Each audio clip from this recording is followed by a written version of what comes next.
first, I think just a little recap of the ball game the other night. You know, there were some real highlight things when you go back and really analyze the game of things that were important to us going into the game.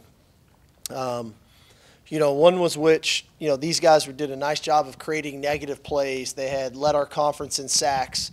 So to come out of the ball game with no sacks, protecting the quarterback, I think was huge. Two, they led our conference, as well as in sacks, they led our conference in interceptions. So to come out of the game not giving that to them, I think it was a really positive deal. And then ultimately, you know, it was a really good defense of minimizing points, and so to double them up on the points that they normally give up were all really good positives from an offensive perspective, and then obviously our ability to run the football. I think defensively, minimizing the run game. You know, these guys were leading our conference in rushing offense, and Deuce Vaughn, obviously a very electric runner. So to keep them well below, almost 100 yards below their average, I thought was a really good job by our defense. And then obviously creating the 2 turnovers. You know, they'd only lost 5 on the year. Creating those 2 turnovers with other multiple opportunities I thought were great. And then lastly, I thought our coverage units were tremendous the other night. You know, these guys were a tremendous return team, punt and kickoff return. Thought our coverage units were really good in that aspect of it. So it was a really good win in a great environment. You know, I give Kansas State a lot of credit. Their students were fantastic from the moment we walked into the stadium. As we arrived, they were already there. They were chanting. It was a great environment, and I thought our players showed a lot of composure in that environment to perform and then ultimately come out with a win. So it was a great win for us. We're excited about it. Plenty to work on, as we know, but that's what practice is for. And then we flipped the page to TCU coming to town Saturday night. Looking forward to a great environment. You know, we've created something here, I think, in DKR that is getting better week in and week out. Obviously, having college game day come, the excitement, night game. I'm anticipating our student section to be here when I walk in the stadium. They might have to, you know, get CDC to open the gates a little early, but that's okay. I love walking into the stadium when I go for my pregame walk, and our students are already there chanting, taking pictures with them. I think that's what college football is about, that pageantry that it is. And so it's an exciting opportunity for our team. We're playing a very good opponent, very electric on offense, a really good run game. Miller's a tremendous runner. Dugan's a great passer. They got Quentin Johnston on the outside, so really complete offensive football team. Very, very talented, very fast defensive football team that we have to take into account for, and an excellent return game, as we well know from a return game standpoint. So Coach Dykes has done a great job. And it's a great opportunity for us. You know, we haven't beaten a top 5 team here in DKR since 1999. So it's a great opportunity for us to hopefully prepare well and play well for our fans, and looking forward to an electric and a great intimidating environment. Raise your hand if you have a question. We'll start up front with Dennis. Speaking of prepping for TCU, how's the mood been for Gary Patterson, and how instrumental is he going to be this week? Man, I was going to see who was going to ask the first question about Coach P. It's been great for Coach P. You know, we're lucky to have him on our team. I'll say that. You know, I know he served, 22 great years there at TCU. I think that program's in the place that it's in because of the work that he did. And that should not go unnoticed. A lot of those kids on that roster he recruited, and it's a very talented roster. But we're lucky to have him on our team. And I know he's doing his normal deal, what he does throughout the week to help get us prepared. Coach, after watching the film, have you pinpointed what happened to the offense in the second half with only 3 points? And it seems like it happened somewhat in Lubbock and Stillwater. What happened on Saturday night with just the 3 points? Too many self-inflicted wounds, really on both sides of the ball. But you can't have pre-snap penalties, and then you can't have multiple pre-snap penalties in the same drive. As we were taking, 2 steps forward, we were taking 1 step backwards. And inevitably, you put yourself in 3rd and long scenarios against a good defense, the game gets hard. We had a couple other, one that was a short yardage 3rd down scenario. Wasn't the best call by me. They stopped us. We had another 3rd down that we convert. We fumbled the ball. So a lot of it was really self-inflicted wounds. I assume some of that blame. I think our players can tell you they would assume some of it. We understand we can't jump off sides. So inevitably, it's more about what we did opposed to what they did, and those something that we'll continue to work on to get better at. Stay in the middle, Roger. Coach, Are you beyond at this point worrying about the mental space, whether it's after a loss and how you're going to bounce back, or in this case, after an emotional road win and then, flipping the script? Is this team kind of beyond that, or is that always something on your mind? I'm never beyond that. I think the mental component of a competitor is always something that we need to kind of work on. To me, it's a lot like lifting weights. If you want to get bigger, faster, stronger, you have to work at it. And if you want to be mentally tough enough to deal with the adversity and things that come along your way, you have to work at that too. So we never take that for granted. We're always working at it in some way, shape, or form, and so this week's no different. Over here on the far left, Chip. Steve, Quinn mentioned last week that you sat down with him after the Oklahoma State game, talked about some of your travails, as a college quarterback. How did you feel like he responded? And can you talk about their quarterback as well, Max Duggan? Yep. I thought Quinn responded well. That was a very good pass defensive football team we played. They were very active, and they have been throughout the year, of getting their hands on balls. There was a veteran group, a very good pass rush. So to protect him not take any sacks, took a couple big hits there in the red zone, where they came after him. But I thought he stood in there. I thought he really kind of controlled the game for us, made a couple really critical throws on third down, even early on, the third down conversion to J.T. Sanders. I think that's why our third down conversion rate was better this week. We were able to throw the ball and make some plays there. And then obviously a couple critical third down passes in the red area to Xavier Worthy that were really nice throws. So all in all, we're always striving to get better. But I thought the response by him in another hostile environment. We went from Stillwater in a great environment, not ideal weather conditions, to Kansas State, another great environment. Again, not ideal weather conditions. The wind was a factor, but I thought he handled it much better the second time around than the first time around. So loved the growth. I think Max Duggan, really cool competitor. This guy is playing at a high level. He's making the throws to make, and he's taking advantage of a lot of skill on the perimeter, but yet he's using his legs. His legs are a factor, especially in the red area. They rely on him with Miller. It's kind of a two-headed monster in the run game, and he can hurt you that way on designed runs as well as quarterback scrambles. So our discipline, our rush lanes are going to be really important in this game. On your far right, Joe. We saw Savion get some run in Kansas State, comes after Brennan Thompson got some run against Oklahoma State. How's the wide receiver, that third wide receiver competition, I guess, going on at this point? Well, I think we're relying on all those guys. Casey Kane played a fair amount in the game. Tariq Milton played a fair amount in the game. So, again, we're not saying you're the third wide out. We've got a role for all those guys to keep getting them experience of being in the ball game. Thought it was great for Savion to get out there. Wasn't perfect, he knows that, but yet he played really hard. He played tough. He's got a bright future. Hopefully we can continue to work him in, as well as Brennan and Casey and the other guys. So proud of those guys for not settling for where they were on the depth chart, but continue to work at their craft and improve. And then when you do that, we'll find a way to get you out there some. In the middle, Kurt. Yeah, Steve, back to Gary Patterson. What is he specifically allowed to do during the week and game day? And has he been working 24/7 to beat TCU all season? I'll say this about Gary. Gary works 24/7 to beat anybody. He's got an unbelievable just work ethic about him, and he's got a great deal of discipline in his approach into what he does and how he does it.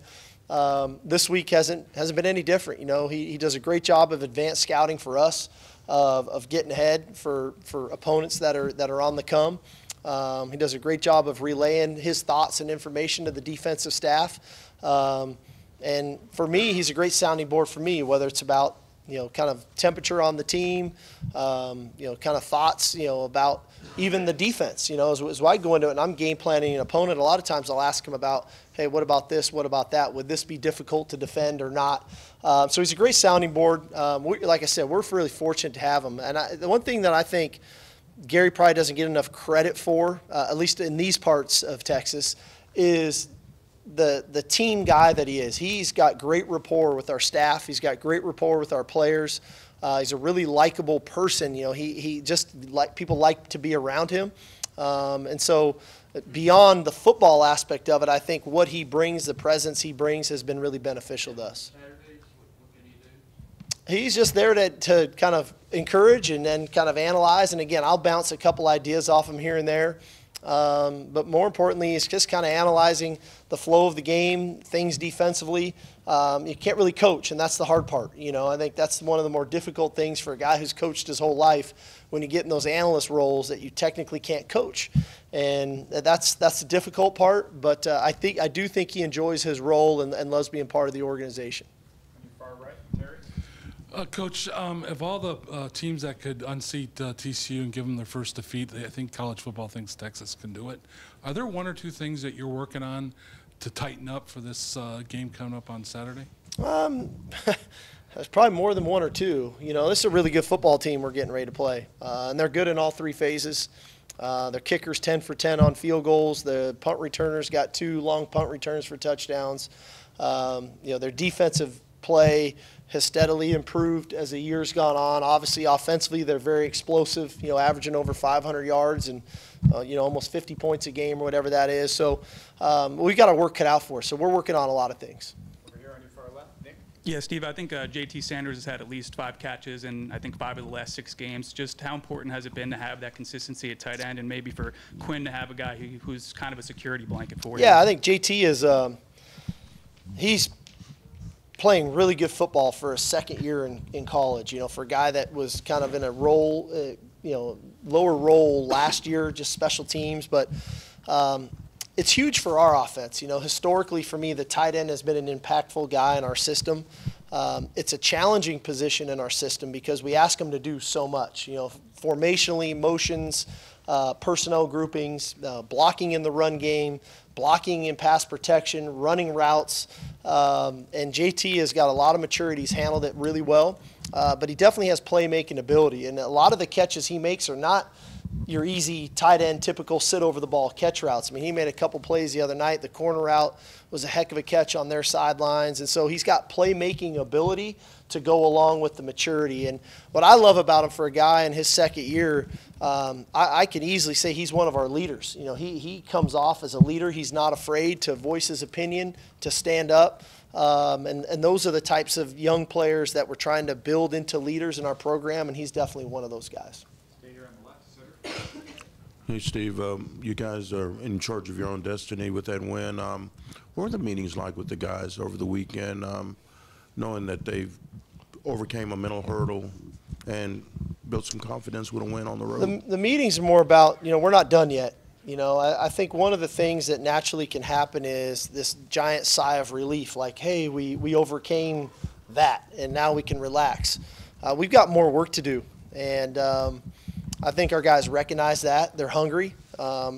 It's always good when you get a win like that, and then here comes a top 5 team coming in to your own stadium on a Saturday night who's in first place in your league to get your attention quickly. It didn't take long for them to recognize and to flip the switch and to get on to the next. So I think our guys are going to, prepare really well. I think they saw a lot of value in their preparation last week, not only in meetings, but on the practice field and the recovery.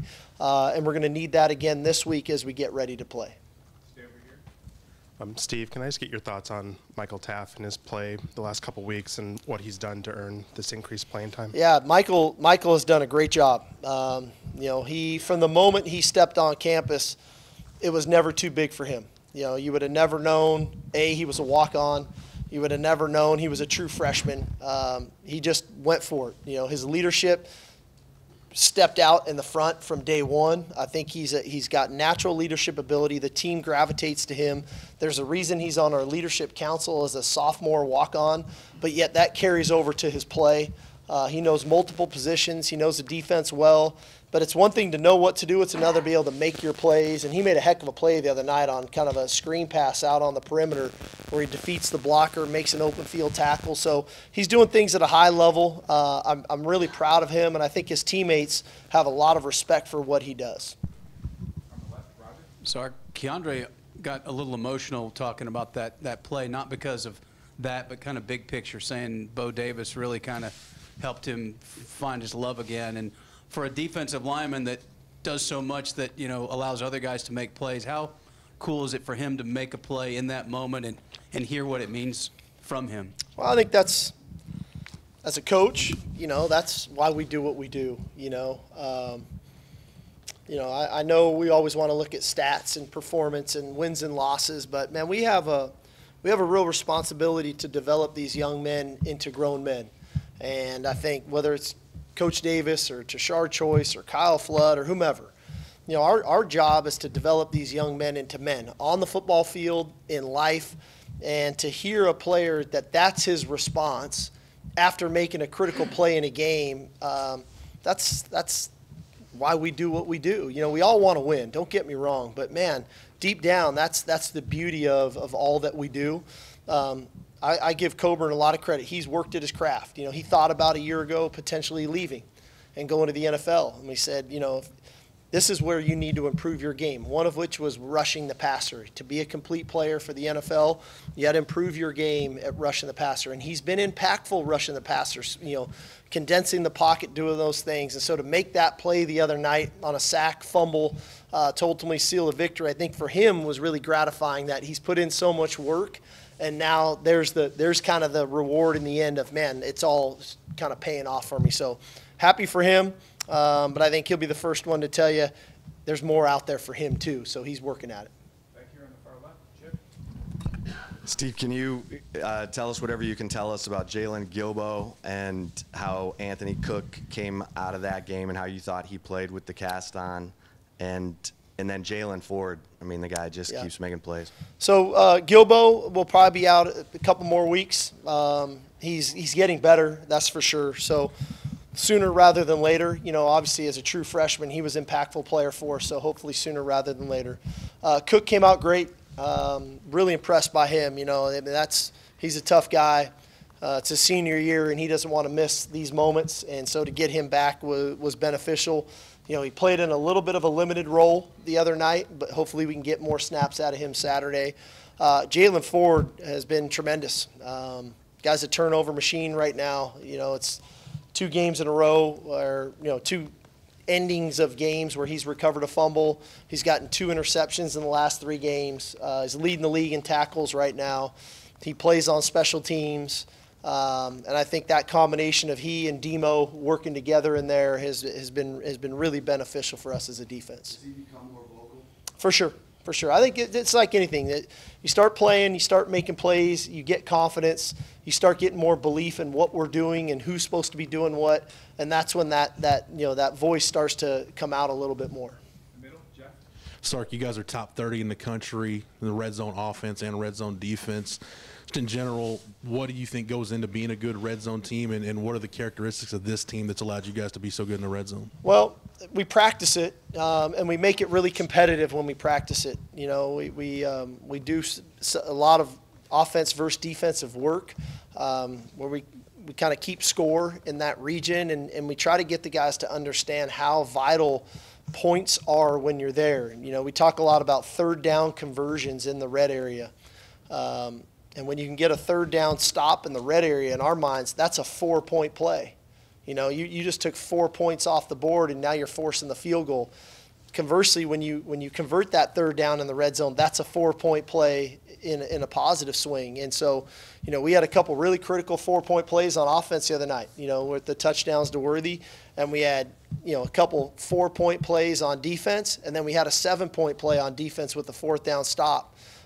So you start adding those things up, man. Those are critical. Third downs in the red area are critical plays. And I thought we were just okay in the red area the previous couple weeks, and we really made it an emphasis last week. It was something that we touched on with the players last Monday, all the way through until Friday night, about how important our red zone resiliency was going to be, and they responded really well. I mean, the play on 4th down was a heck of a play by Ryan Watts. And I know nobody notices it because Jade is the one who knocks it down, but they really wanted the ball to go to the guy that Ryan was guarding. And Ryan does a heck of a job defending the guy on the motion, and then it put it in Jade's hands to be in good position to get the knockdown with Alford with a really good rush. So we put a lot of emphasis on it. We practice it, and then it's like anything in coaching, in my opinion, you get what you emphasize. So it's paying off for us. A lot of people wonder if the offensive line would be a liability this year with so many young people. Are they yet a strength of this team? And Kelvin Banks, is he playing like a senior? He doesn't seem to have a bad game. I'll to quote Coach Flood, don't praise them too much. You know, we got to keep these guys humble. But that was a big challenge for them the other night. That was a good defensive front, linebackers and D-line. You know, obviously leading the league in sacks, good rush defense. And I thought they performed well. We're going to need them to perform well the rest of the way, and most importantly Saturday night.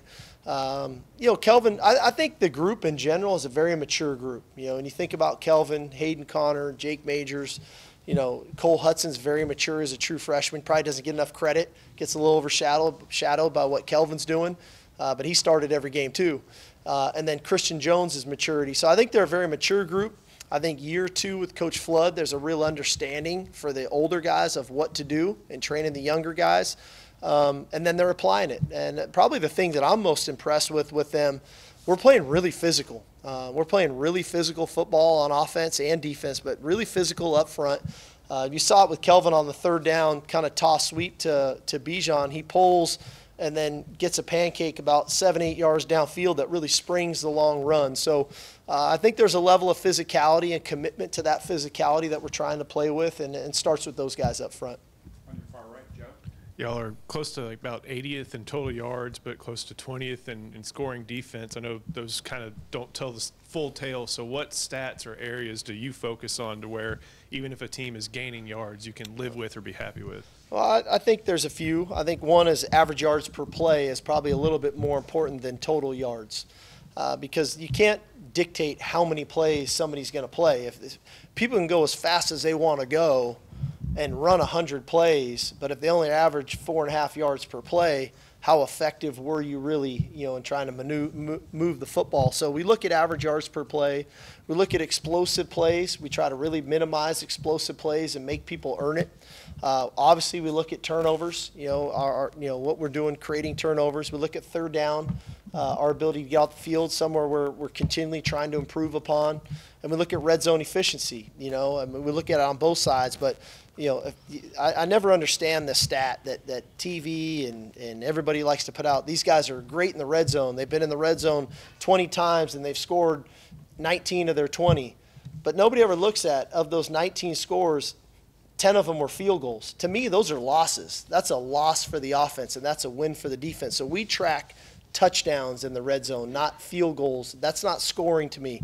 The defense won, and so we're always trying to minimize touchdowns when we get our opportunities. And then, you know, everybody likes to look at sacks, and I know sacks are important, and we're getting better. I think we're up to 20 sacks on the year now. But we look at QB hurries as well, because that's what forces the errant throws. And I think we're affecting quarterbacks more this year than we definitely did a year ago. Time for 2 last ones. Start on the left. Center. Steve, I know it's largely a quarterback's game in this era, but your running backs having a great year, and this is a great matchup of running backs. You know, Bijan, is he kind of excited to share wares with Kendre Miller, because there's going to be some good running this weekend? Yeah, no, I mean, hey, Miller's a heck of a player, and I really think their offense starts with him and goes through him, especially in the second half. I feel like that's when their running game really picks up. You know, Bijan's a competitive guy, but I think ultimately Bijan wants to win. You know, he's in year 3 of being in this program. He wants to win the ball game, but he also knows he has a real impact on us winning or losing, and he's playing at a very high level right now. I could argue, you know, last week was one of his top 1 or 2 games I've seen him play since I've been here. You know, he really played well.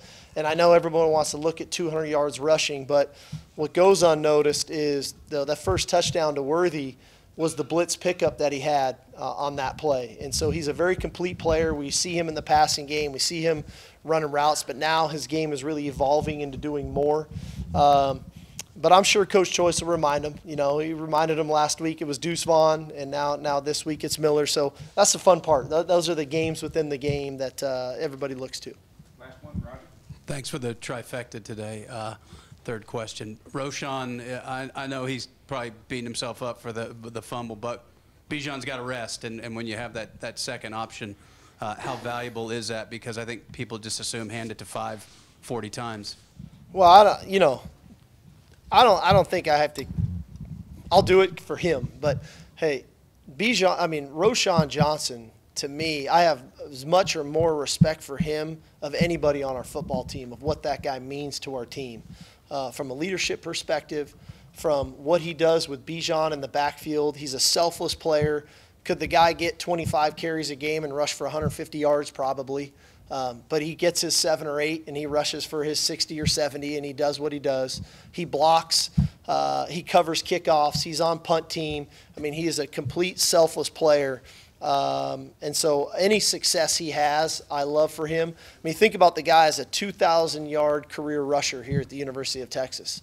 To have 2 of those guys in your backfield right now, that's pretty beneficial for us. I don't know how many other schools in the country have that stat, but we're pretty fortunate to have 2 guys that have over 2,000 yards rushing in their career, and we're extremely fortunate to have Rowe. And it was a tough play for him last week. He'll get plenty more opportunities. I'm not holding that one against him.